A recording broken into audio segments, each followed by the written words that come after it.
de sus desarrollos. El asunto es que me interesaría, antes de darle la palabra a él, dársela a su traductor, porque me pareció que la nota introductoria de James Strachey al texto Algunas consecuencias psíquicas de la diferencia anatómica entre los textos, que es el texto que vamos a ver hoy, Algunas consecuencias psíquicas de la diferencia anatómica de los textos de 1925. Roberto, perdón que te interrumpa, porque lo tengo anotado, pero en otro lado. ¿Tenés el recuerdo de en qué tomo estaba?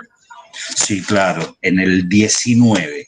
Perfecto, así me lo voy a buscar, gracias. Bien. Bien, en el 19, que por eso yo se los mandé completo, les mandé un PDF que tenía todo el texto, todo el libro, porque me interesaba parte de la nota introductoria para que nos hagamos una idea de la evolución histórica dentro del movimiento psicoanalítico, de lo que había pasado, ¿sí? Entonces, voy a leer parte de esta breve nota introductoria, ¿sí? Segundo parágrafo. En este breve artículo está condensada la primera reformulación completa que hizo Freud de sus concepciones sobre el desarrollo psicológico de la mujer. O sea, no es un agregado a nada, es una primera reformulación completa. Contiene en germen toda su labor posterior en torno de este tema. Es decir, que lo que encontremos como sobre la sexualidad femenina, que es el otro texto, y la conferencia La Femineidad, que es la conferencia 33, en germen ya está todo dicho acá. ¿Sí?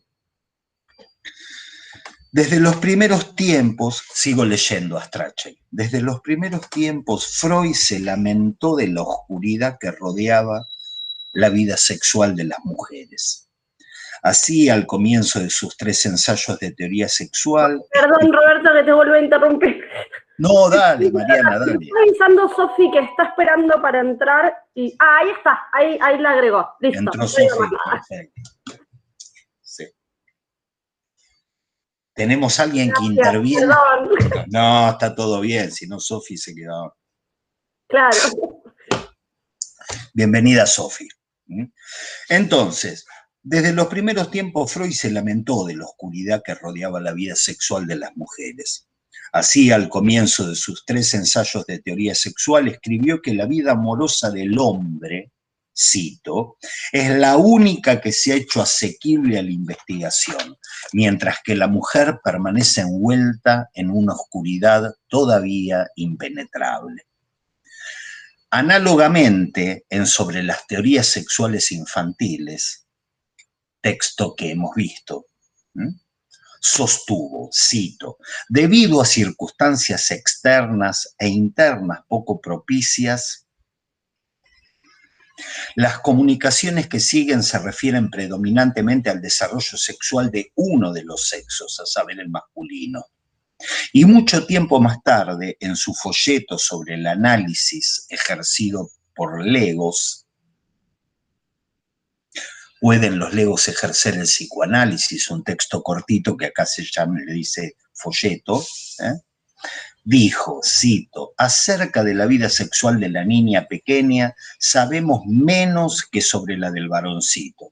Que no nos avergüence esa diferencia. En efecto, incluso la vida sexual de la mujer adulta sigue siendo un continente desconocido. The Dark Continent, para la psicología. Uno de los resultados de esa oscuridad fue a menudo uno de los resultados de esta oscuridad fue que a menudo llevó a Freud a suponer que la psicología de la mujer podía considerarse simplemente análoga a la del hombre. ¿Mm? Bien. Va a ser un desarrollo Strachey en esta nota introductoria, donde Freud siempre señala este déficit que tenía él, ¿sí?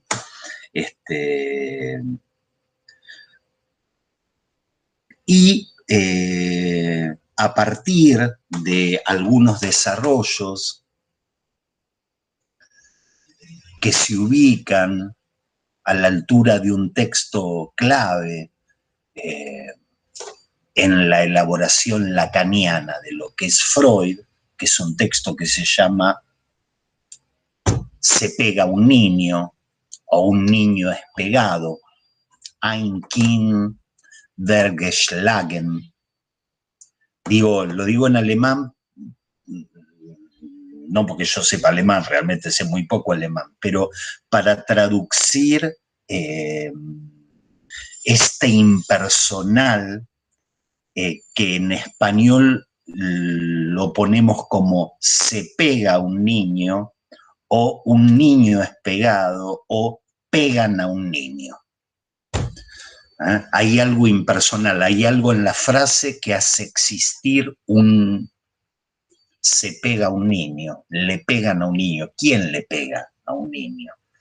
Es un uso impersonal que hace existir un agente que es el que pega. No es un texto que diga Roberto le pega a un niño, Marina le pega a un niño. Bueno, ¿quién es el sujeto? Bueno, el sujeto es Roberto, el sujeto es Marina. Este es un texto, se pega un niño, Ein Kind wird geschlagen. Es un texto en el cual Freud hace existir el lugar del goce como ajeno, como hétero, para el ser sexuado. Es un texto muy importante porque señala cuál es la posición del neurótico con la propia sexualidad. La concepción psicoanalítica del neurótico, cuál es la posición que el psicoanálisis tiene para describir cuál es la relación entre el neurótico y la sexualidad. El psicoanálisis, a diferencia de otras corrientes de pensamiento más teóricas, más prácticas, más basadas en una teoría o en una reflexión, o más basadas en una praxis, como la del psicoanálisis, que es una teoría que se basa en hechos clínicos, ¿no? El psicoanálisis, a diferencia de otras teorías que piensan la sexualidad como algo de uno y con lo que uno se puede identificar y decir, esta es la mía, yo soy así, yo me autopercibo así, yo me sostengo así, esta es la mía, ¿sí? El psicoanálisis señala una sexualidad excéntrica, quiere decir que no está en el centro nuestro. Una sexualidad hetero en el sentido más etimológico, en el sentido que es otra para nosotros mismos. Nuestra propia sexualidad es algo otro para nosotros mismos y traumática. Hay algo inelaborable, hay algo difícilmente encauzable o imposible de ser encauzado, imposible de ser asimilado absolutamente, ¿sí? Hay algo con lo que luchamos toda nuestra vida, diferentes apariciones o la aparición de la sexualidad en diferentes planos, siempre maldita, siempre maldicha, siempre imposible de decir, siempre imposible de articular. Es un algo que habitamos, es como decir que habitamos un cuerpo de cuya erogeneidad jamás podemos apropiarnos y decir, este soy yo. ¿Sí? Le señalo esto porque es una partición de aguas absolutas con cualquier teoría que diga, bueno, yo me identifico a esto, o esta es mi identidad. Psicoanálisis tacha la palabra identidad a nivel de lo sexual. Se tacha la palabra identidad. No hay una cuestión de identidad. Hay una cuestión siempre sintomática, siempre clínica, en el sentido de que produce hechos clínicos, produce síntomas, inhibiciones, angustias, con algo que no se termina de asimilar. Ese algo es un lugar oscuro, por eso decía, se pega, pegan. Un niño es pegado ¿por quién? Les quiero resaltar este lugar que hace existir la expresión, ¿sí? La gramática hace existir un lugar que es un lugar exterior a nosotros mismos y que nos pega mal, ¿eh? Como quien dice, me pegó mal la pepa, me pegó re mal. Bueno, la sexualidad siempre pega mal, ¿sí? Cuestión psicoanalítica, por eso hay que explicar por qué en cada quien, o los arreglos que tiene cada quien para llegar a una cuestión de equilibrio inestable con eso, ¿sí? Más o menos en esa época que Freud plantea, ya en interlocución con algunas psicoanalistas mujeres. Perdón, Roberto. Sí. La portavoz, acá Nicolás está diciendo que está intentando entrar a la clase y no puede. No sé si Facundo estará por ahí para admitirlo o si vos podés. A ver. Aprovecho para decirles que me va a tocar timbre a alguien y le voy a tener que abrir porque es el que me está arreglando el techo.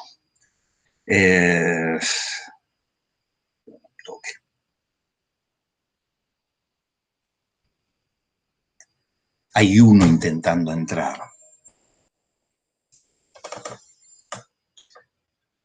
Veo que está siendo grabada la clase.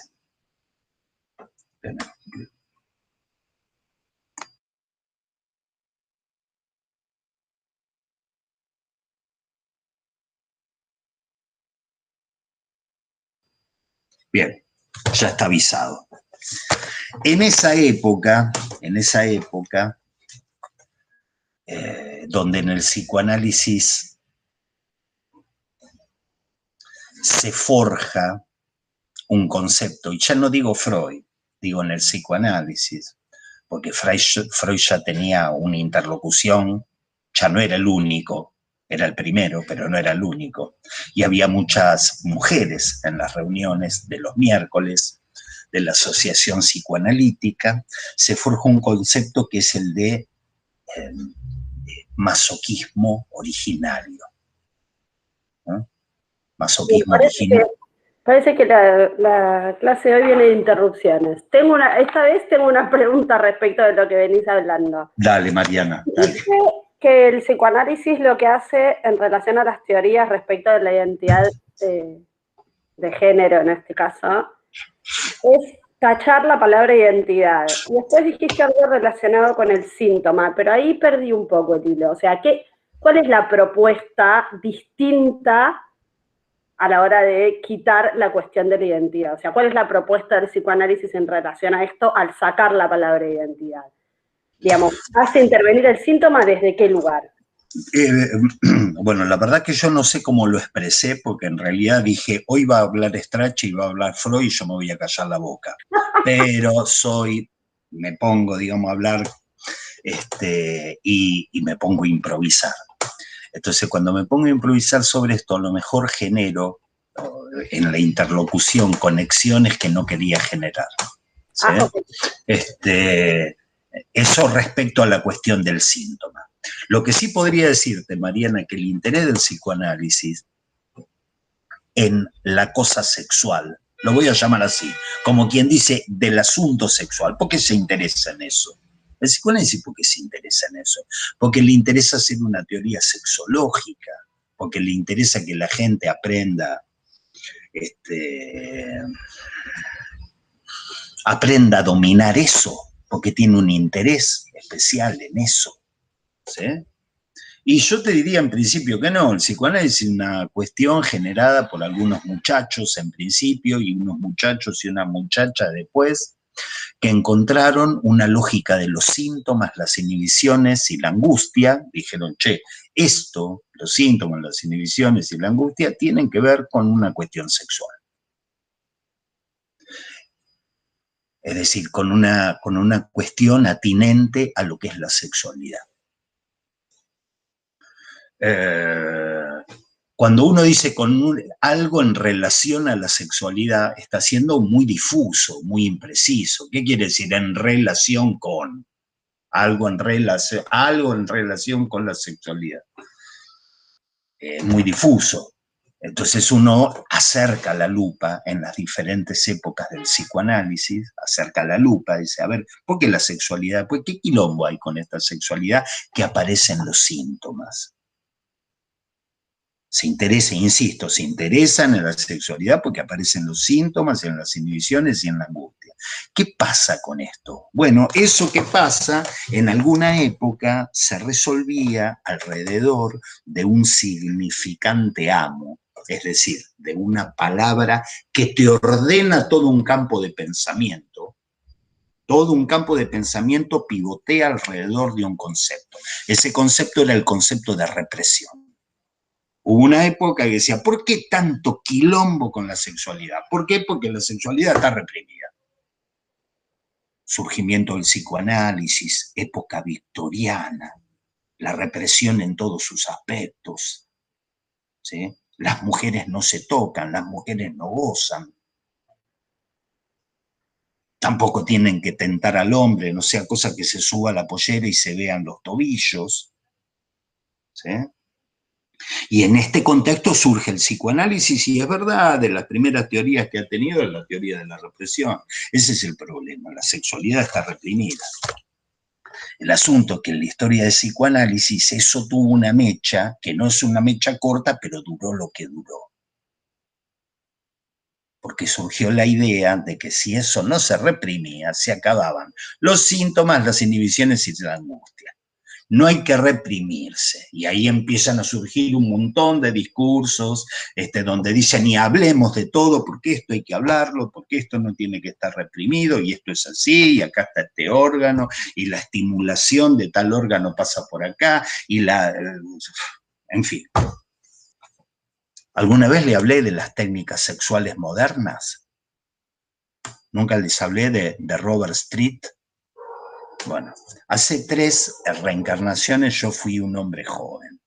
Ese hombre joven que yo era en esa época, como Drácula, vieron que tiene 500 años, ese hombre joven, alguna vez joven, se encontró con la cosa sexual, como nos encontramos todos, y cayó a mis manos un libro que era un clásico, que era el de técnicas sexuales modernas, de un tipo que escribió que tenía el mismo nombre que yo, o yo tenía el mismo nombre que él. Me fagocité ese libro, me lo comí entero de la primera hoja a la última, porque te enseñaba a coger. Era una cosa donde vos leías y decías, mire, muchachos, no vayan directamente a esto, hay que hacer otras cosas, estas otras cosas. De 3 a 5 minutos se hace esto.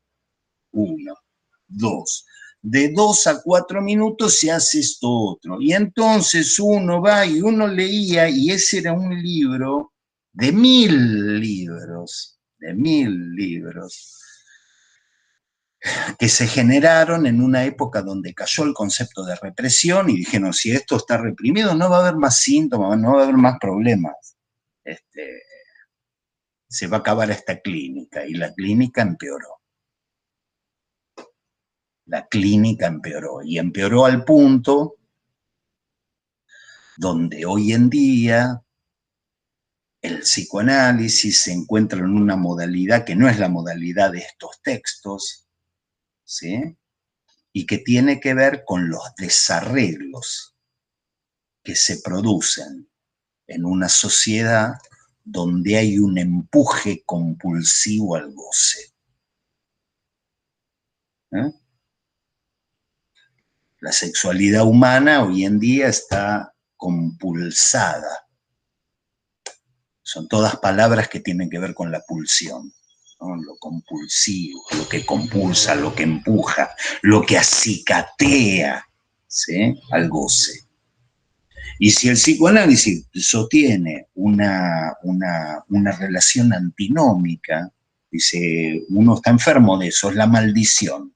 Nos han maldecido dándonos un goce con el cual no hay arreglo.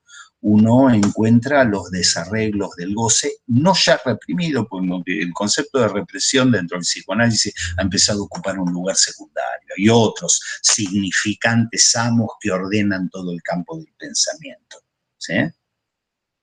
Pero, Mariana, no sé si te respondí o la compliqué todavía aún, pero lo que quería decir es que... No, entiendo. Me había resonado esto que vos dijiste que, digamos, que el psicoanálisis tachaba la palabra identidad. Tacha la palabra identidad. No del todo claro por qué la suplantaba, entre comillas. Sí.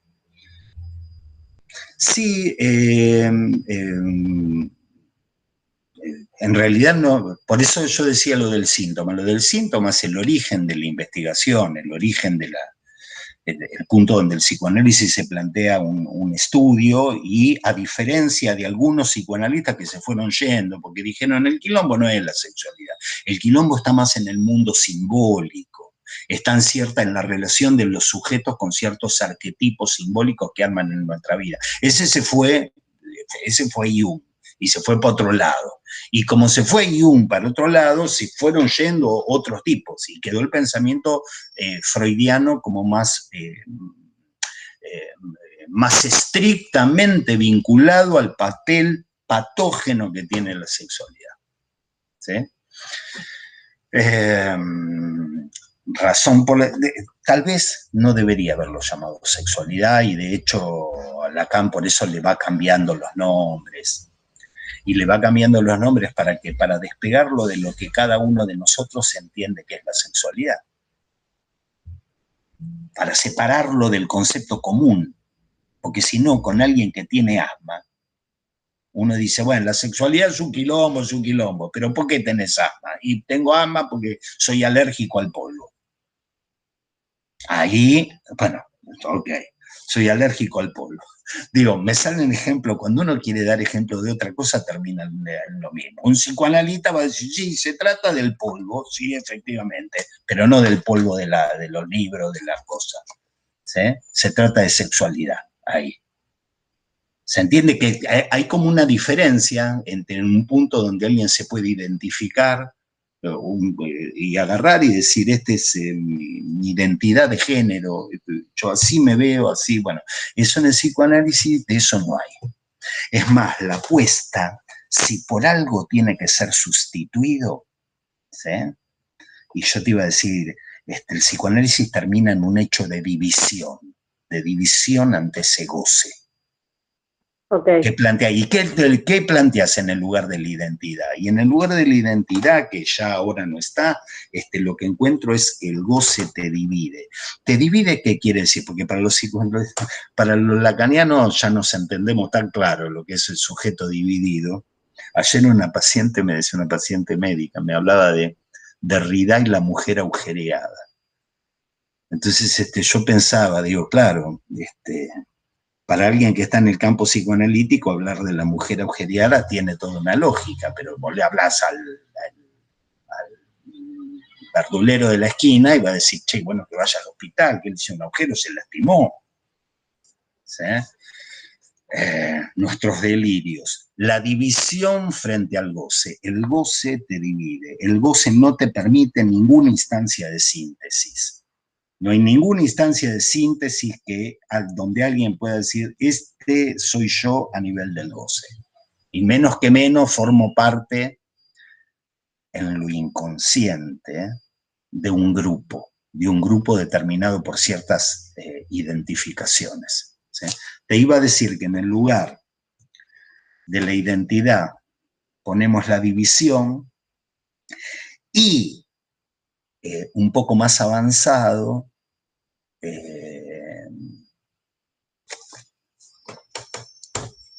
es el argumento por el cual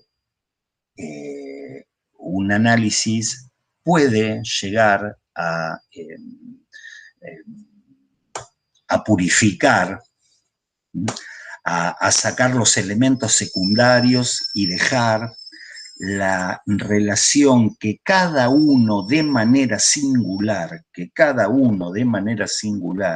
uno por uno, completamente diferente cada uno de los demás, de qué manera cada uno modula su desarreglo con eso que es la sexualidad. Esta es la perspectiva psicoanalítica. Y de ese cada uno no hay manera de juntarlo con otro. No hay manera, es completamente, en este sentido es queer el psicoanálisis, porque dice, y nada, este es absolutamente singular. ¿Y cómo se modula su propia relación con ese quilombo que es la sexualidad? De tal manera, en este. Les voy a dar un ejemplo, que es un ejemplo un poco provocativo. Hay una vieja película, ahora hace como, iba a decir 5 años que no la veo. Cuando digo 5 son 25 años. Hace 25 años que no veo una película que se llama Belle de Jour. Belle de Jour. Belie de Jour. ¿Sí? Es una película en la que actúa una mujer hermosa, Catherine Deneuve, que ahora debe tener 80 años y sigue siendo muy bonita. ¿Sí? Es una película de una mujer burguesa interesada en la sexualidad de las prostitutas, que se hace prostituta para saber de qué goza una puta. Y se hace prostituta, una mujer acomodada, de clase acomodada, una burguesa. Y hay una escena donde descubre ella como prostituta cuál era su laburo, entregarse a las fantasías de los hombres en esa época. Es una vieja película. Y entonces se encuentran las condiciones de goce de los hombres. Hay una escena muy llamativa donde ella tiene que hacer de cadáver dentro de un féretro y hay un hombre que se masturba llorando, mirándola, diciendo mi hija, y lloraba y se masturbaba. Y llega al clímax, al orgasmo, al encuentro con el goce, el hombre, cuando dice el olor a las flores pudriéndose. Cada uno de nosotros, de los no sé cuántos, estamos acá, 12 personas, ¿sí? Tenemos una idea de que nuestra relación con el goce, de que nuestra relación con la satisfacción sexual, cada uno de nosotros tenemos una idea que está ligada a algún tipo de fantasías, algún tipo de escena imaginaria, ¿sí? Que es la escena imaginaria que él usa para masturbarse. La masturbación no es el goce del idiota, no es absolutamente autista, no es absolutamente placer de órgano. Se acompaña de una fantasía, ¿sí? Se acompaña de una fantasía. Las fantasías son muy singulares. Hoy hablé de una, de mujeres que se masturban con una fantasía que es un niño espegado. Yo la primera vez que leí ese texto, alguien me preguntó, yo no sé cómo hacen ustedes para estar en varios lugares al mismo tiempo. Yo estoy hablando y de repente veo que aparece Roberto, no sé qué, es el multicasting, como decía. ¿Podrías contarnos cómo habla Lacan de la sexualidad, es decir, cómo transforma el concepto freudiano de sexualidad? De eso Ruth en eso le estaba dando una vuelta. Le estaba tratando de dar una vuelta a ese asunto. Pero lo que les quería decir, ahora voy a eso. En esta escena que les estoy contando, traten de sacar todos los elementos imaginarios y hacerse a la idea de qué sería la enfermedad sexual para el neurótico, que ya no hablo de la sexualidad para el negocio, llamo la enfermedad sexual, como ligada a una estructura gramatical. Como si alguien tuviese condiciones de goce más allá de cualquier fantasía, ligadas a elementos que se encuentran en el lenguaje. Como si te calentasen palabras, como si te calentasen frases, como si te calentasen resonancias imaginarias de algunas palabras y algunas frases. Es un delirio pensarlo así, ¿no? Es un delirio pensar que alguien se podría masturbar pensando Ein Kind der geschlagen, sin saber qué carajo quiere decir eso. ¿Sería una locura? ¿Sí? Si ella, ejemplos del siglo XX, si ella en determinado momento de la pasión le dice a él, ay papi, cómo me gusta, nosotros los 12 que estamos, los 12 en el patíbulo que estamos acá, pensamos una resonancia edípica. Le dice papi, ¿por qué ella le dice papi? Porque, ahí explica el psicoanalista que viene y dice, no, dice padre porque tiene una connotación edípica, porque ella en ese momento está en lo inconsciente, está cogiendo con el padre y bla, bla, bla. Puede ser que eso también sea un chamullo flaco. Puede ser que sea la realidad y puede ser que sea un chamullo. ¿Sí? Ahora, imagínense que dice papi, porque la palabra papi calienta. Y no tiene que ver con el padre, ni con el Edipo femenino, ni con lo que vamos a leer, lo que vamos a leer si logro callarme en algún momento. ¿Sí? Bien. Y eso es absolutamente singular, porque lo que es el papi para ella, para otra, papi se la baja, no se puede conectar, la deserotiza completamente. ¿Sí? Decime palabrotas, decime cosas chanchas. Entonces uno dice, qué sé yo,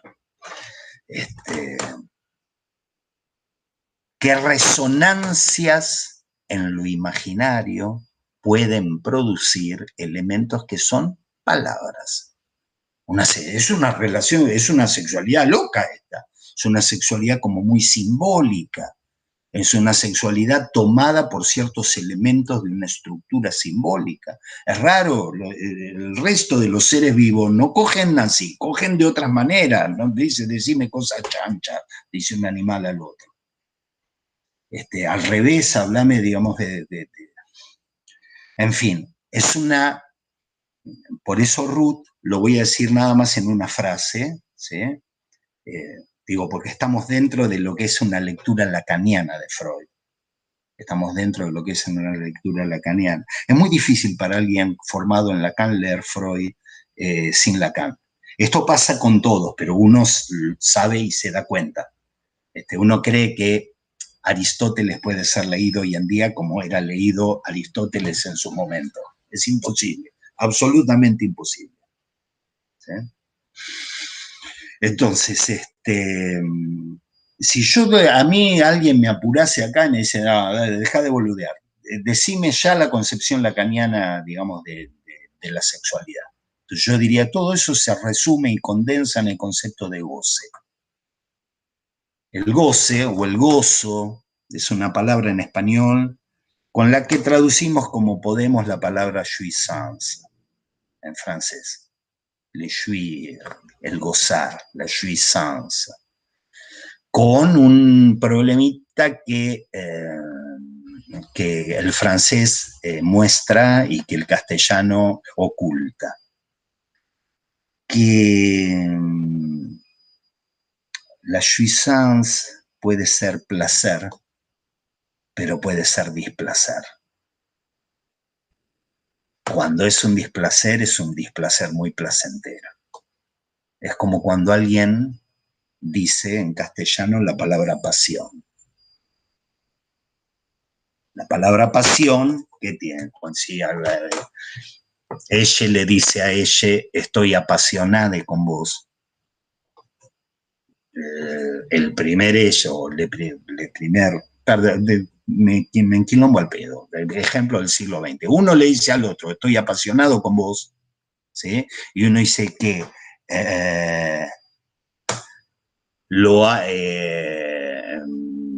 es algo hermoso. Y pasión, la pasión de Cristo es el padecimiento de Cristo, pero es un dulce padecimiento. ¿Eh? El amor por ti es un dulce padecimiento. Es algo que padezco, pero me encanta. Eso, fíjense cómo damos vueltas, pero damos vueltas en los conceptos. Damos vueltas en los conceptos. Eso, que son las preguntas de ustedes y que son las respuestas mías, nos vuelve a traer a este texto de 1919 que se pega a un niño, pegan a un niño. Por eso ahí sacaron este tema de este masoquismo, que Freud lo trabajaba como podía, pero estaba dentro de este ambiente, lo trabajaba como podía, decimos, un masoquismo originario, es un masoquismo erógeno. ¿Por qué la gente ve películas que llora y dice, qué buena que está esta película? Ustedes son muy jóvenes, pero hubo una época del cine mexicano gloriosa, como los boleros mexicanos, una época del cine mexicano gloriosa que había películas como, véanlas, están en YouTube, está Que Dios se lo pague. Una película de una mujer que da a su hijo, porque ella es pobre, qué sé yo, y bueno, da a su hijo a una familia acomodada, y el hijo después pasa por la calle y no le tira ni 2 monedas. O si le tira una moneda, que Dios se lo pague. No me acuerdo si estoy mezclando películas, pero son películas en esa época gloriosa que de la fila 1 a la 18 todo el mundo lloraba, como las novelas de cuando yo era chico. Yo hoy en día no sé si se llora, no veo a la gente llorando. Cuando yo era chico en las novelas la gente lloraba, eran novelas de amor contrariado. Y la gente lloraba y lloraba y lloraba. Y entonces uno dice, pero apagá si sufrís. No, boludo, no entendés nada. Sufro, pero está lindo. Porque es algo triste. Él la ama, pero el destino lo lleva, cayó en un barco que se va a Tanganica. Entonces no pueden. Historia de amor contrariado. Masoquismo. Masoquismo que Freud decía, hay un masoquismo erógeno, un masoquismo originario, hay un masoquismo femenino, mandó Freud. ¡Epa! Gran quilombo. Lo vamos a leer con Helen Deutsch.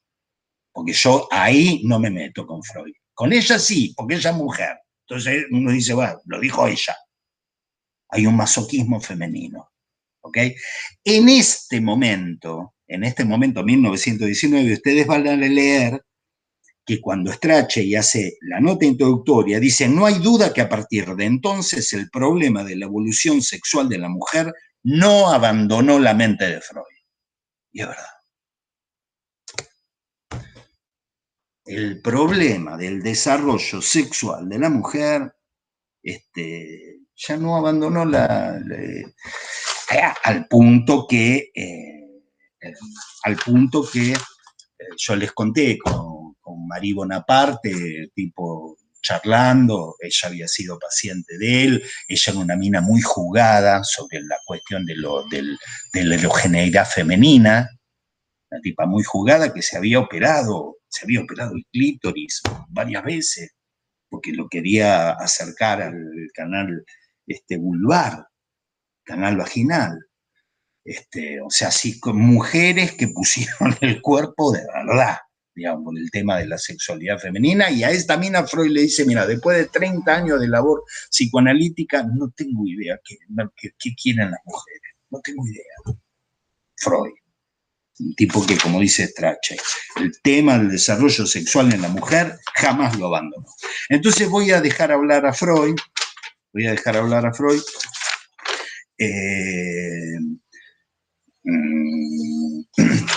que empieza diciendo, che, al principio yo era el único con todo este quilombo, era el único con el psicoanálisis, el inventor, pero después se fue sumando gente, discípulos, que en el texto que viene, que no sé si lo vamos a leer como este me interesa leer parrafito por parrafito, Freud ya empieza a discutir. Y cuando digo discutir es porque él discutía, digamos, se peleaba, decía, no, esto no es así, esto es de esta otra manera. ¿Sí? Entonces, ya comienza la labor de los discípulos, ya Freud tiene interlocución, las discípulas tenían una ventaja, y la ventaja es que en la relación transferencial ellas tenían la posibilidad de ubicarse en un lugar que Freud no se ubicaba. Freud se ubicaba muy fácilmente en la transferencia como una especie de padre bueno que te ayuda a pensar. Entonces él generaba cierto tipo de reacciones transferenciales, no las mismas en todos, evidentemente que no. Él se mandaba sus errores, se mandaba sus errores y a veces los pagaba en transferencia. Uno de los errores grandes de la historia, como el tipo tenía honestidad intelectual, el tipo escribía y uno 100 años después lee cuáles son los errores que se mandaba.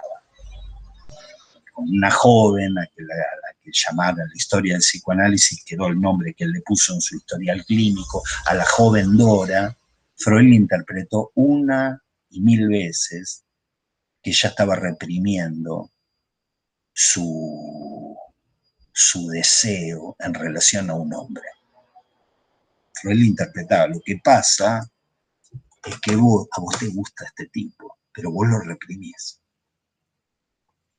Se le interpretó una y mil veces, y una y mil veces ella empeoraba en su estado de salud, porque no estaba dando en la clave que tenía que dar, por una idea que tenía Freud, de que ellas, más tarde, más temprano, con algún rodeo, pero ellas tienen que terminar en brazos de ellos. Pero es la idea, el hombre está hecho para la mujer y la mujer está hecha para el hombre. Después explíquenme por qué a veces no es así. Pero él tenía esa idea. ¿Sí? Entonces, no sé cómo llegué ¿por qué llegué a esto? Porque cuando las analistas mujeres se ponen a trabajar con sus pacientes, mujeres, se genera una cosa completamente diferente. Es como que le decían, supervisando con Freud, escúchame, son terribles las minas. Son terribles, las minas en el diván son terribles, buscan pelea, cada vez que interpreto algo me sacan cagando, qué sé yo, y él decía, pero no, tan terribles no, es bastante más tranquilo un análisis con una mujer, hasta que se empieza a dar cuenta Freud, teorizando con estas mujeres, que con ellas, que con una analista mujer se reeditaba una relación que llamaron predípica, que vamos a ver en este texto, previa al Edipo, no es predípica, es el Edipo con la madre, ¿sí? Y que eso se ponía en transferencia y con Freud no. O sea, hubo como un cambio en la manera de percibir lo femenino en la historia del psicoanálisis, cuando las que escribieron la historia del psicoanálisis fueron mujeres. No porque pensasen diferente, sino porque en la clínica encontraban hechos clínicos diferentes. Si esta paciente se pelea conmigo y tiene una rebeldía absoluta conmigo, como la tuvo con su mamá.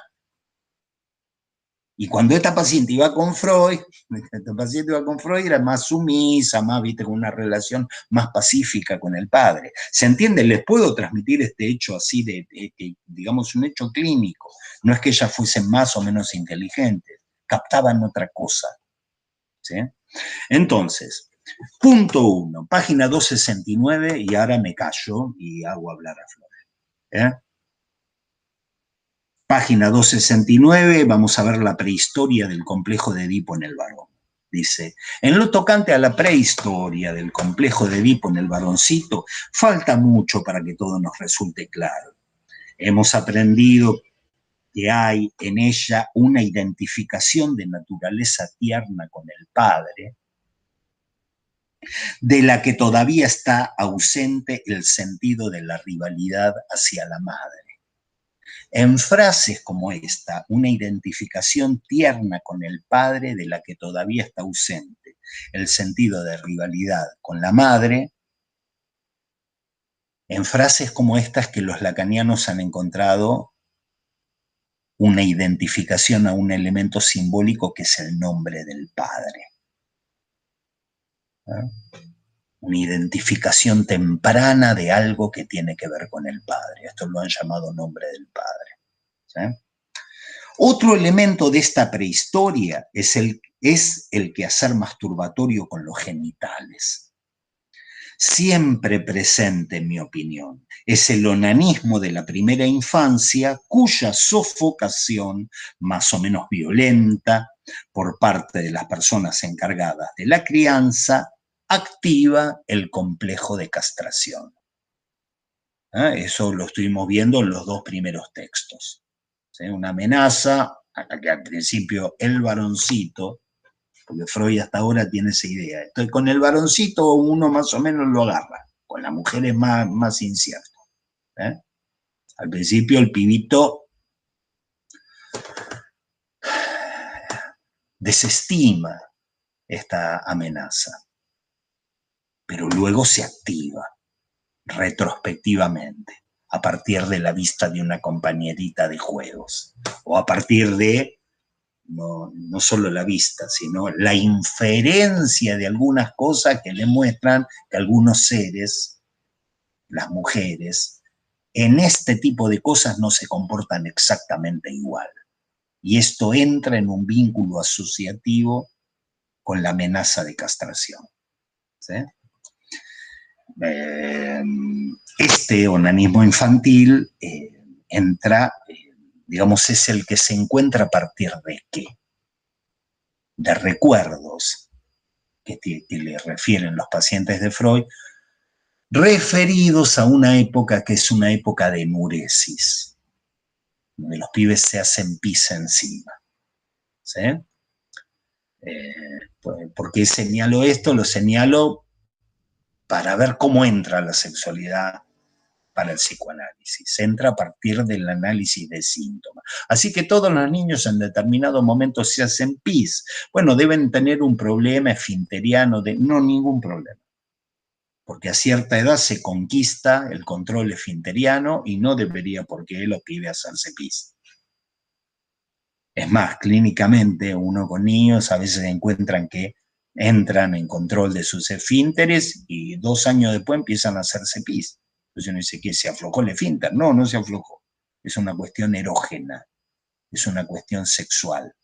Se tocan y se hacen pis encima. ¿Sí? Dice, voy a dar una síntesis simple. Dice, el hecho de que el niño siga mojándose en la cama sería el resultado del onanismo y el varoncito apreciaría su sofocación como una inhibición de la actividad genital y por lo tanto en el sentido de una amenaza de castración. Fíjense cómo para Freud cualquier cosa puede entrar, puede activar ese complejo. Por ejemplo, agarrar y que una madre diga, bueno, basta, o un padre o quien carajo fuere. Estoy podrido de que te hagas pis en la cama, tenés que cortarla con esto. Hace pis antes de ir a dormir. La educación esfinteriana.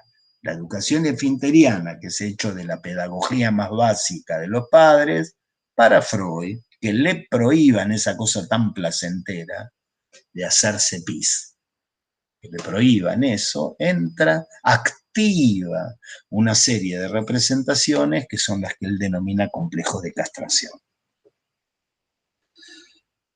Bien, y acá nos metemos ya a hablar de ellas y de lo que va a ser uno de los puntales de lo que es el tema del Edipo femenino, el complejo de Edipo femenino, página 270.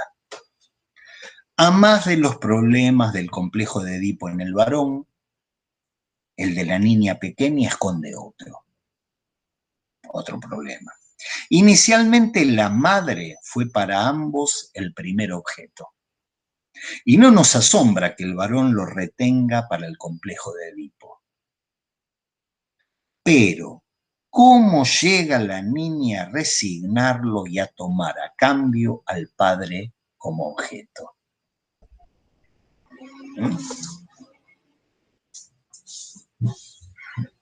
Ahora sigo leyendo a Freud, pero les quiero referir algunas cuestiones que son cuestiones clínicas. Es muy llamativo, es muy notable para cualquiera que se ponga consiga un diploma y lo pegue en la pared y empieza a atender gente y conoce mujeres. Es muy notable a veces la ligazón afectiva tan estrecha que hay entre algunas mujeres y su mamá, o entre algunas mujeres y sus mamás y sus madres. ¿Me disculpan? Ya vengo.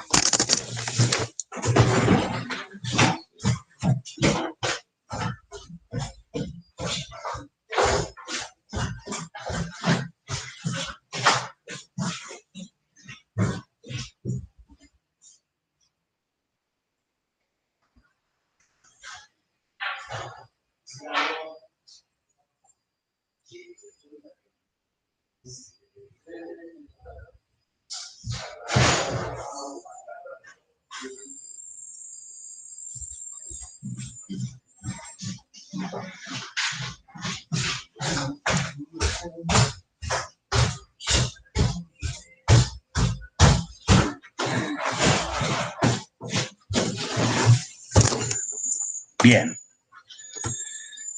Esto es importante porque llega a llover y que no pase agua, al menos que no tienen agua, digamos, a través del techo, es una cosa extremadamente necesaria. ¿Por qué les traía? A ver, les voy adelantando cosas que vamos a ver,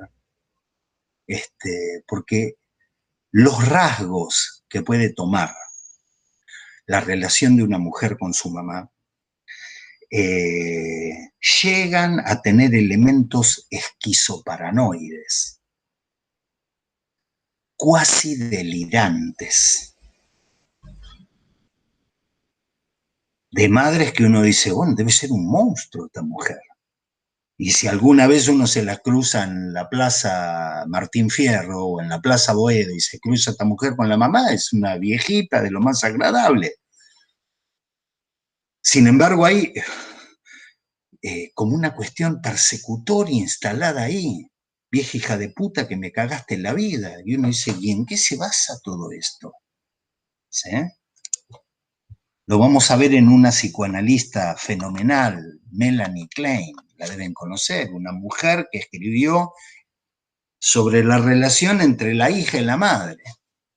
Era brava, le sacó el marido a la hija. O sea, como madre era una madre muy especial, le sacó el dorima a la hija. Hay que sacarle el marido a la hija, ¿no? Bien, entonces, vuelvo, digo, porque son pequeños temitas que uno a la luz de lo que va a ver esconde otro. La madre fue para ambos el primer objeto y no nos asombra que el varón lo retenga para el complejo de Edipo. Pero ¿cómo llega la niña a resignarlo y a tomar a cambio al padre por objeto? Persiguiendo este problema, he podido hacer algunas comprobaciones que acaso echen luz justamente sobre la prehistoria de la relación edípica en la niñita.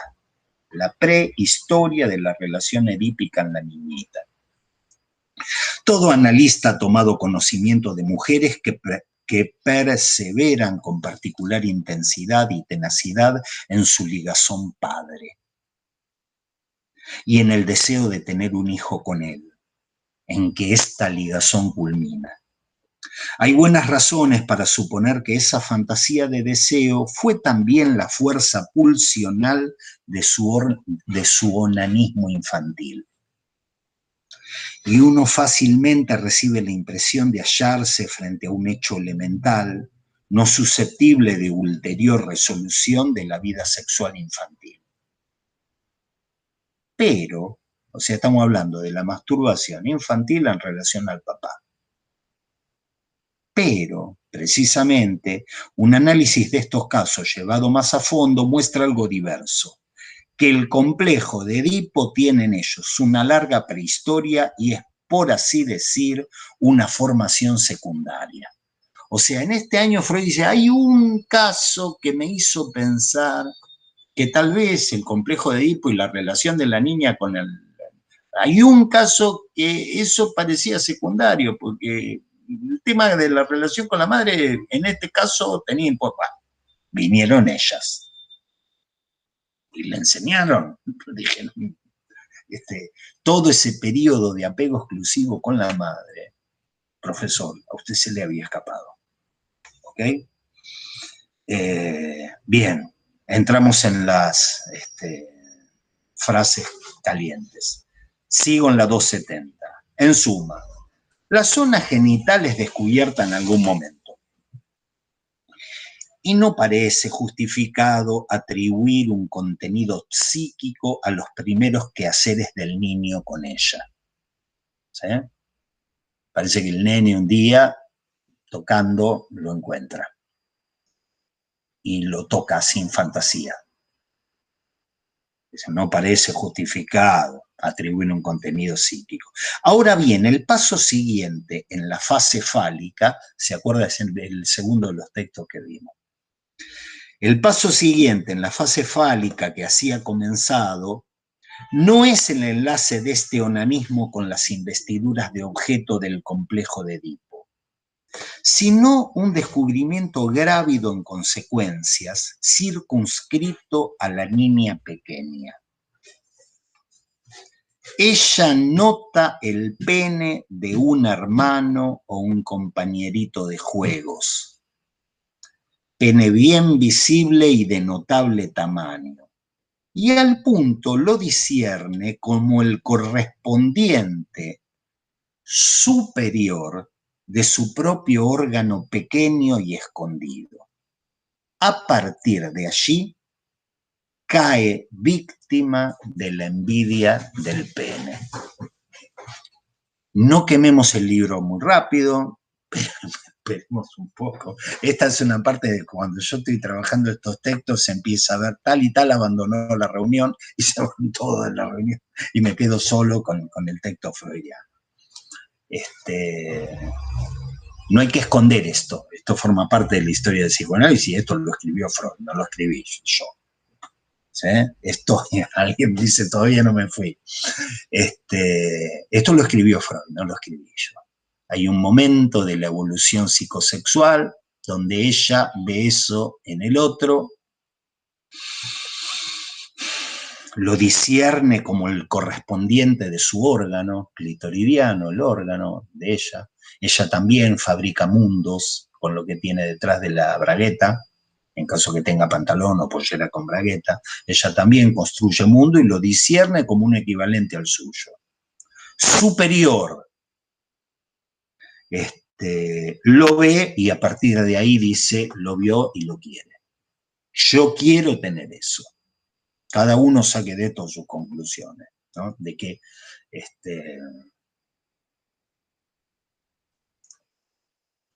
de más está decirle, va a haber toda una época que vamos a trabajar el complejo de castración en términos absolutamente diferentes. Es como si yo le dijese simbólicamente, este es el momento en que un sujeto se confronta con una dimensión de falta y esa falta lo moviliza para articularse con objetos susceptibles de saturar, de suturar esa falta.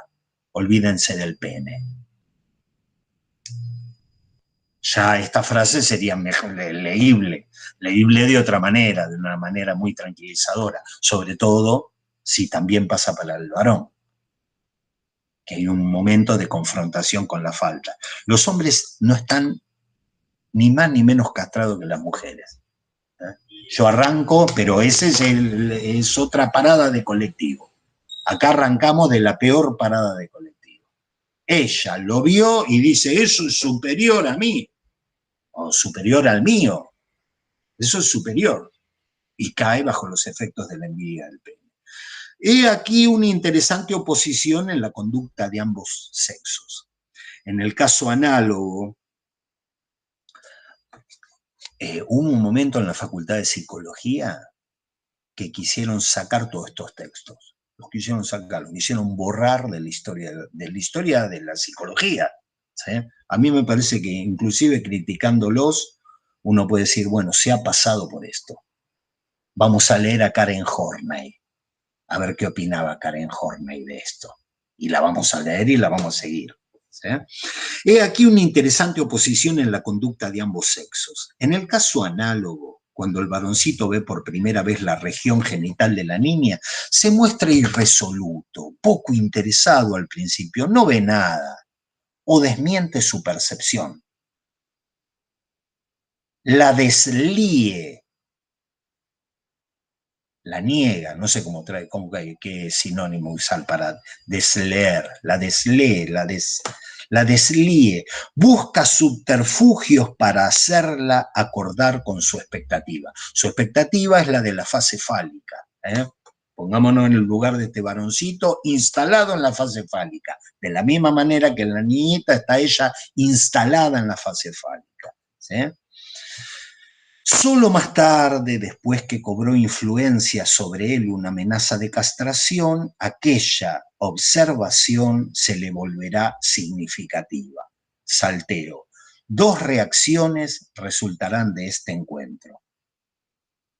2 reacciones que pueden fijarse y luego, por separado reunidas, o bien conjugadas con otros factores, determinarán duraderamente su relación con la mujer. O sea, hay una marca en el varoncito que encuentra ese ser castrado, porque no es que dice, tiene otra cosa, yo tengo esto, este tiene... No, no, no, no. Fase fálica, todos tienen pene. Esta no tiene. Y esto va a marcar, va a determinar duraderamente su relación con la mujer. 2 reacciones. El horror frente a la criatura mutilada y el menosprecio triunfalista hacia ella.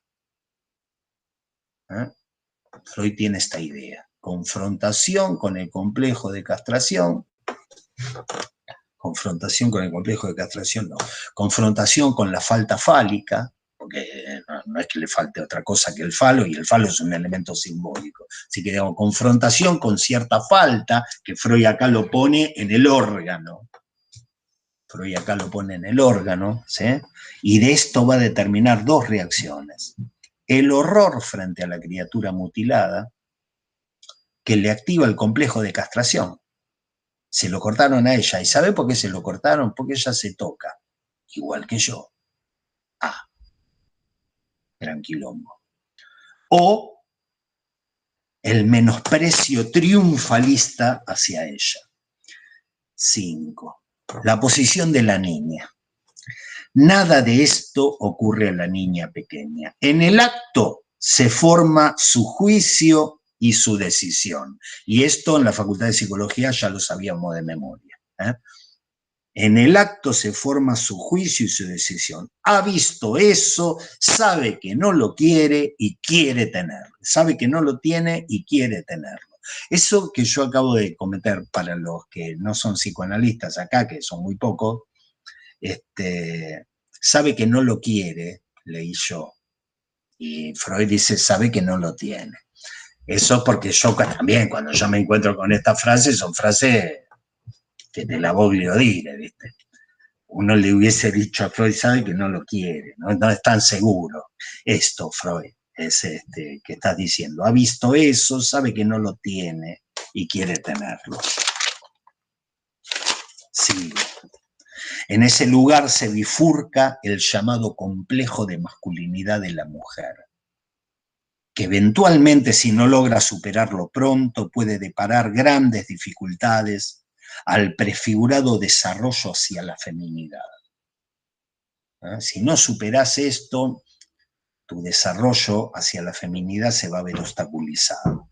La esperanza de recibir alguna vez, a pesar de todo, un pene, igualándose así al varón, puede conservarse hasta épocas inverosímilmente tardías y convertirse en motivos de extrañas acciones de otro modo incomprensibles.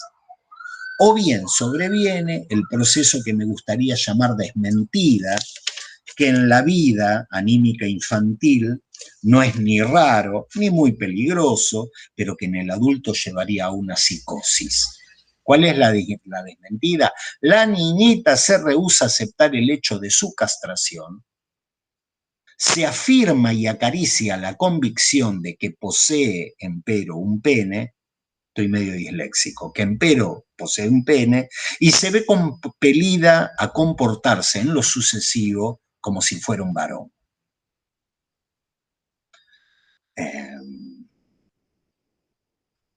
Hay muchos autores, yo sé que no vamos a poder leer todos, pero hay uno que me gustaba, que había escrito un artículo de cómo los niños juegan a las sombras chinescas. Saben lo que son las sombras chinescas, ¿no? Frente a la pared, haciendo así, qué sé yo. Y había un analista que trabajaba en un caso clínico de una chica que jugaba a hacer sombras chinescas y siempre el juego terminaba en una especie de movimiento donde ponía la mano con las piernas abiertas y ponía la mano así, de tal manera que la imagen, la sombra que se proyectaba en la pared era en una sombra que estaba a la que se acoplaba un apéndice fálico, ¿no? Entonces, todas estas vueltas de lo que es la desmentida, todas estas vueltas clínicas de lo que es no aceptar la castración, que en otro momento de la historia del psicoanálisis se van a leer de manera completamente diferente.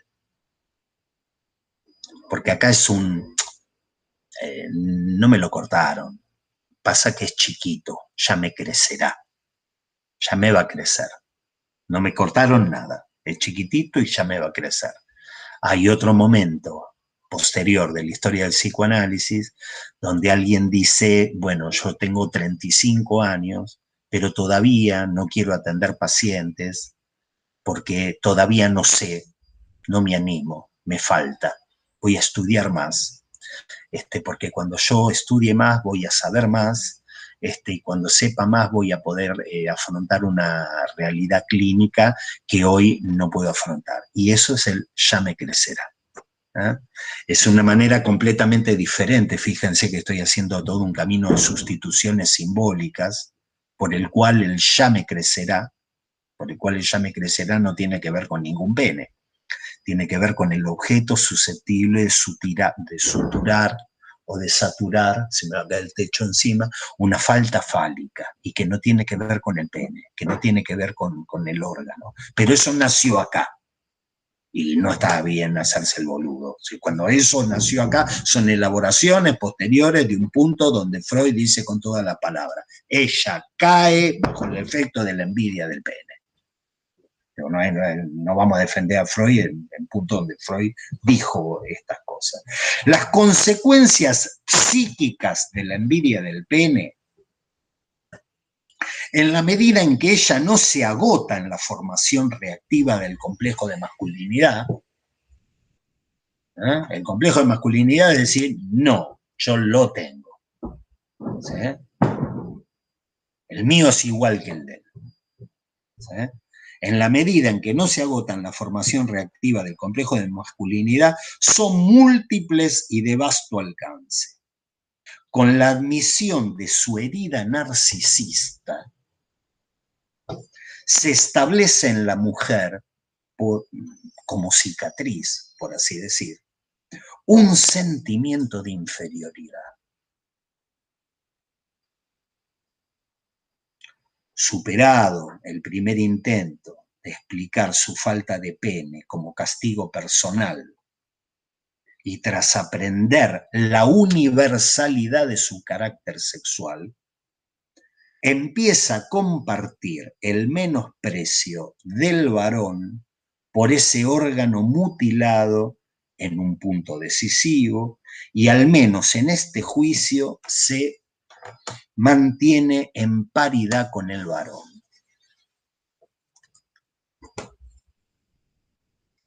Una herida narcisista que da un complejo de inferioridad. Freud lo veía así, lo entendía así, y a veces no dudaba en que cuando encontraba en la época una mujer, como yo les contaba, Lu Andrea Salomé, una de esas mujeres que uno dice, no la conocí, pero si lo hubiese conocido me hubiese enamorado de ella, porque se enamoraron todos. Cuando encontraba una mujer inteligente, activa, con un rol fuerte en la sociedad, decía, se comporta como un varoncito. Tenía esto, Freud, ¿sí? Un sentimiento de inferioridad. Después vamos a ver cómo lo leen las mujeres esto, las mujeres analistas. Y que cuando aprenden la universalidad de esto, que no es que las castigaron por tocarse, sino que hay unos seres en el mundo que son como ella, ¿sí? Pueden llegar a compartir el menosprecio del varón. O sea, una, cuando la otra levanta la cabeza, se empodera y dice, che, esto es así, así, asá, la otra, la que tiene al lado, le dice, ¿y vos quién te crees que sos? Porque hay algo de menosprecio, ¿no? Hay algo donde comparte el menosprecio del varón. Dice, y en esto son iguales que hombres. Yo en este sentido, digamos, hay toda una dimensión, digo, porque esta es una dimensión de estructura a ser leída, el complejo de castración. Siempre que paso por acá, me trato de rescatar pensando, bueno, ¿qué hizo Lacan con todo esto? ¿Qué hicieron las mujeres con todo esto? Porque si yo a estas frases les acoplo que el complejo de castración se trata de no ser el pene de la madre, le dicen, ¿cómo el pene de la madre? ¿Cómo que la castración tiene que ver con no ser el pene de la madre, con no encarnar ya? Hay como lo torcemos así, es algo medio raro. Lo saco de acá, me saco de acá, pero eso empieza acá. Es como si yo les dijese, todos estos párrafos son un fárrago, todos estos párrafos son una manera de elaboración freudiana de lo que es la confrontación con la falta fálica. Los hombres también tienen la confrontación con la falta fálica. Es más, tienen delirios más pesados y más complicados con esto. Porque lo que tienen nunca es actitud triunfalista, uno en los neuróticos no las encuentra. Las encuentra por fuera de la neurosis. ¿Sí? La neurosis no encuentra esto. Los quilombos de los tipos con la falta fálica, porque lo que uno tiene nunca está a la altura de ese símbolo. ¿Sí? Pero acá estamos en ellas. Acá estamos en ellas. Sigo. Punto 6. Las consecuencias de la envidia del pene. Nos va a modular, nos va a declinar lo que son las consecuencias de la envidia del pene. Aunque la envidia del pene haya renunciado a su objeto genuino, uno salta del sartén y se cae en el fuego en este texto. Es cada vez peor, cada vez más. Aunque la envidia del pene haya renunciado a su objeto genuino, no cesa de existir. Pervive en el rasgo de carácter de los celos, con leve desplazamiento. ¿Ah? O sea, ella asumida como ese ser mutilado, carente, inferior, ella que se percibe inferior, va a ser celosa, el rasgo de los celos, celosa, respecto de los otros objetos a que podría aspirar su pareja. Es interesante esto porque hay toda una clínica a explicar, hay toda una clínica de los celos, ¿sí? Que Freud explicaba a partir del complejo de castración en ella. Lo vamos a decir bien Freud, a partir de la envidia del pene. Hay una cuestión de los celos que tiene que ver con la envidia del pene. Sigmund Freud. La lectura posterior que se ha hecho de estos celos es bien diferente, por lo menos para ella, ¿sí? Y que tiene que ver con los triángulos que construye la histeria, cuando la histeria está encarnada en un ella, ¿sí? El enigma de lo que es lo femenino para ella puede estar encarnado en una mujer. El enigma de la femineidad, el enigma de lo que es eso que es ser mujer, se encarna en otra y se vuelve loco a quien estás, o loque a quien estás, con quien estás, porque tu deseo podría ser polarizado por ese mismo objeto enigmático, ¿sí? Ya no tiene que ver con penes, tiene que ver con otra cosa, con el enigma de lo femenino. En el caso de esos monos con menos pelos, que son los varones, hay algo de esta lógica que es así. Hay algo de esta lógica. Ustedes van a...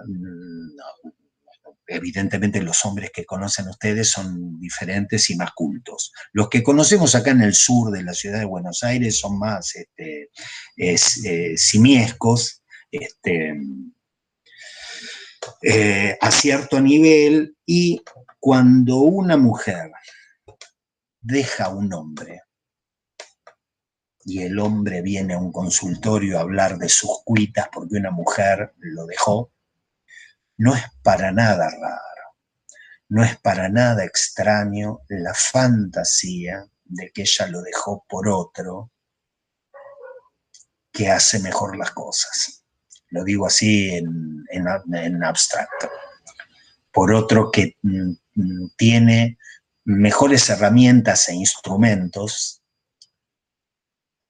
y los sabe utilizar de mejor manera. Y uno dice, no sé si estoy diciendo claro, ¿sí? El otro se la garcha mejor, entonces me dejó con otro, porque el otro yo la garcho mal y el otro garcha, y eso es un delirio fálico, a lo mejor la persona esta lo dejó por otro tema, porque se cansó, porque ya no daba para más, porque se enamoró de otro, porque se enamoró de otra, porque quiere probar no sé qué cosa, porque cree en el poliamor, por lo que carajo fuere, ella.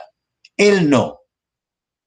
Él tiene como una significación prevalente que está anclada en el complejo de castración. Y en esto, en los hombres, se nota mucho más crudamente que en las mujeres. No es porque ella ama, no sé qué. Entonces, es el otro que la cogía mejor, y como no la cogía mejor, con esta boludez que tengo yo entre la pierna, no caliento a nadie. Y eso es una cosa delirante, un delirio fálico, ¿sí? Entonces, decía, releo, aunque la envidia del pene haya renunciado a su objeto genuino, no cesa de existir, pervive en el rasgo de carácter de los celos, con leve desplazamiento. Esa es una, los celos. 6. El sentimiento de inferioridad. 1. Los celos. 2.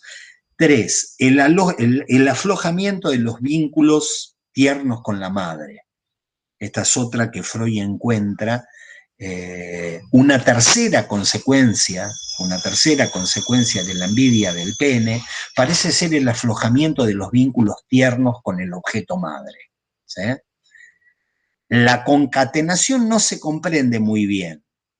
Las mujeres analistas la van a comprender mejor. La concatenación no se comprende muy bien, pero uno se convence de que al final la madre que echó al mundo a la niña con una dotación tan insuficiente, es responsabilizada por esta falta de pene. Cayó la madre en la volteada. Freud dice, no entiendo bien por qué, pero le echan la culpa a la madre. ¿Sí? Es responsabilizada por esta falta de pene. El curso histórico suele ser este.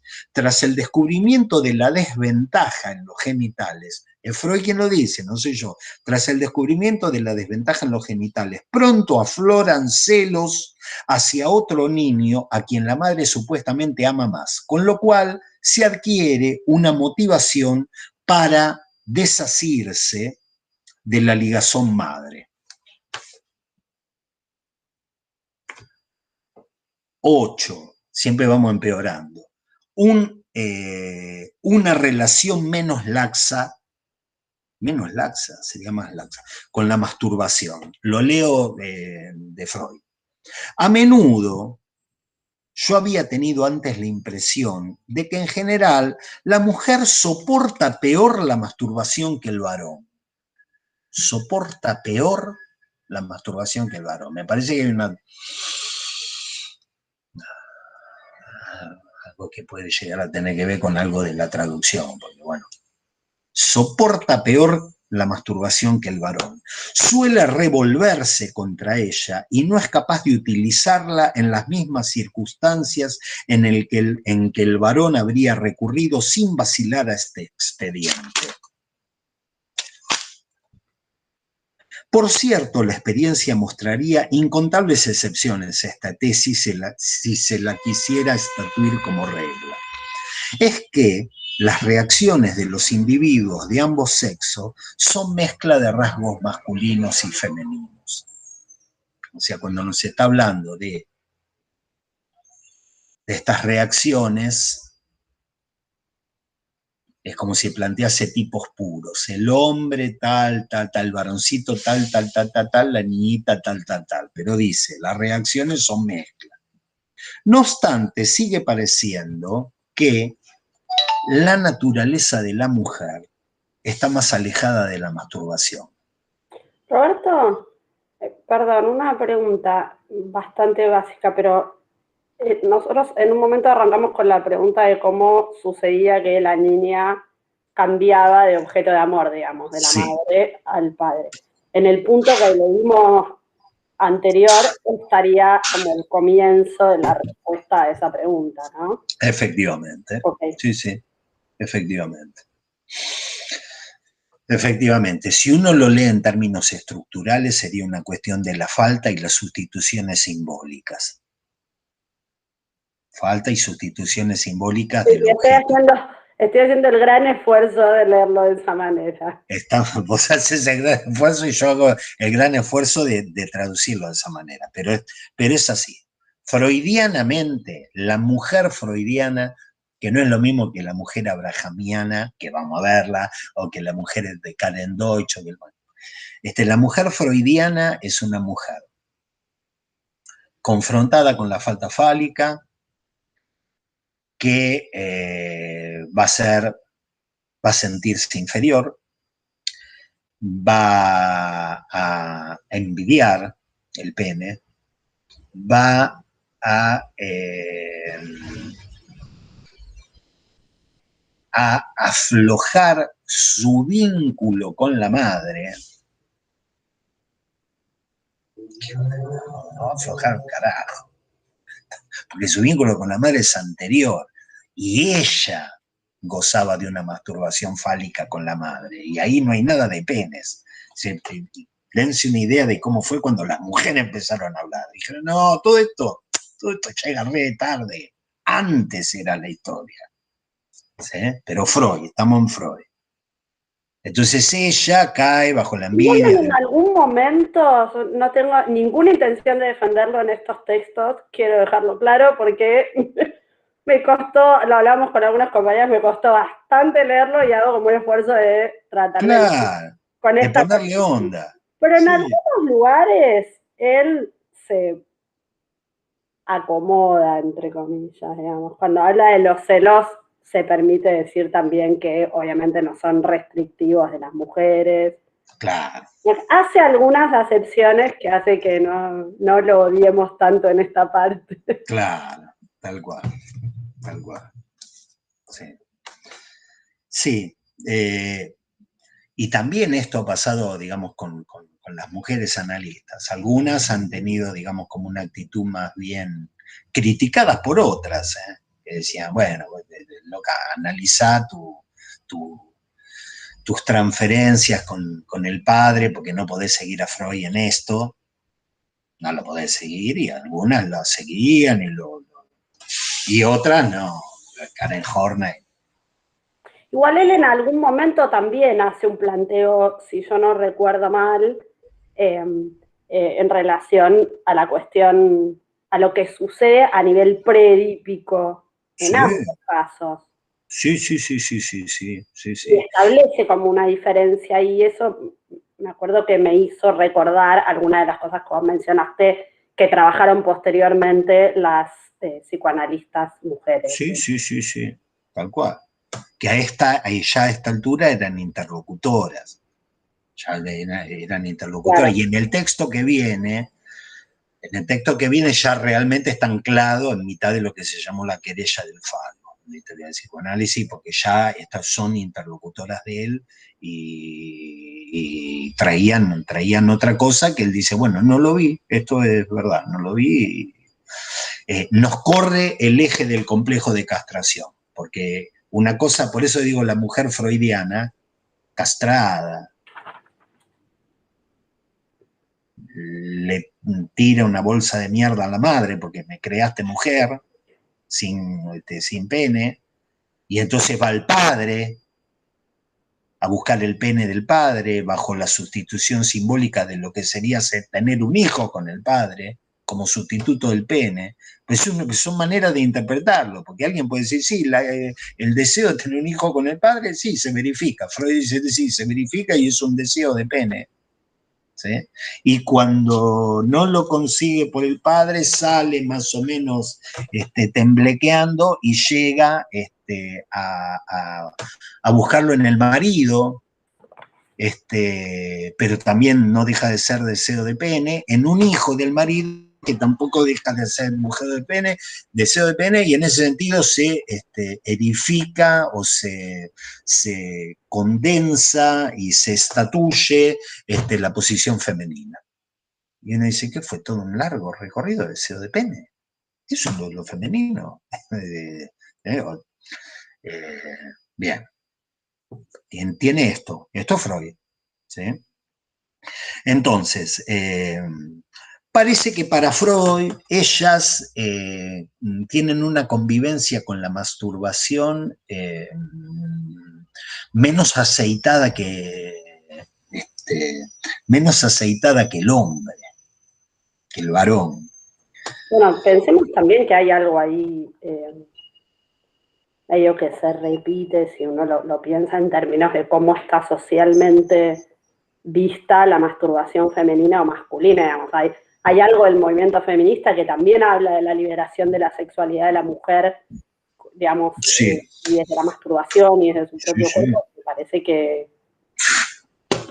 acá quizás obviamente él está hablando de niños, ¿no? Entonces quizás en niños y en niñas no suceda de esta manera, pero cuando lo veía se me venía como a la cabeza esto que pasa quizás sí más en la adultez, a nivel como sí.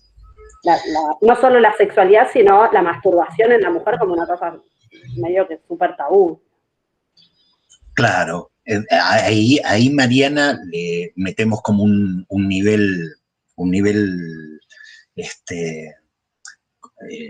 una perspectiva que no es la perspectiva de la que arrancamos acá.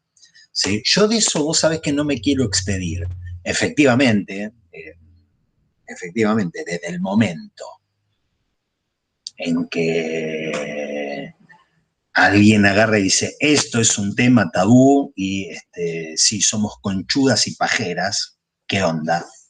Es evidente que ha habido todo un discurso, ¿sí? Es evidente que ha habido todo un discurso en el cual algunas cosas freudianas, había algo de esto. Dice, ellas soportan peor la masturbación que el varón. Parece,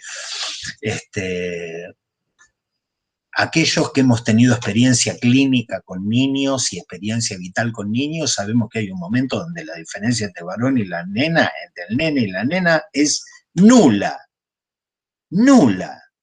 El periodo de masturbación fálica es, no hay diferencia. Se tocan todo, incluso particularmente yo he sido más sensible a encontrarlo en niñas que en niños. Pero bueno, mi experiencia, otro dirá que no. Y cada vez que uno lee niños en Freud, tiene que entender la estructura.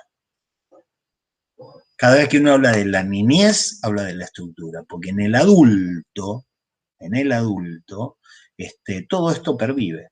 Todo esto pervive. Para Freud, en la adultez, pervive, hay una pervivencia de lo que es la cuestión de la infancia.